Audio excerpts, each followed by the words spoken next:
কলা আর মরিচের গল্প। মরিচ ও কলা হাঁটছিল। মরিচ বলল, বন্ধু, আমি ঝাল আর তুমি মিষ্টি। আমাদের কত পার্থক্য!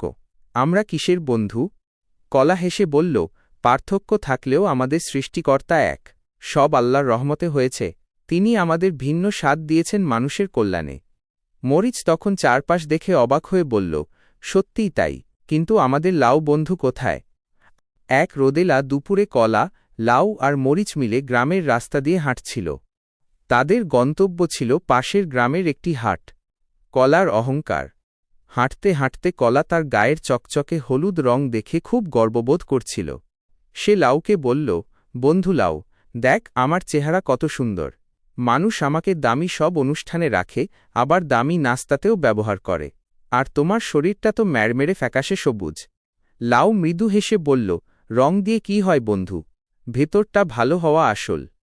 ২. মরিচের তেজ। মরিচ ছিল খুব ছোটখাটো।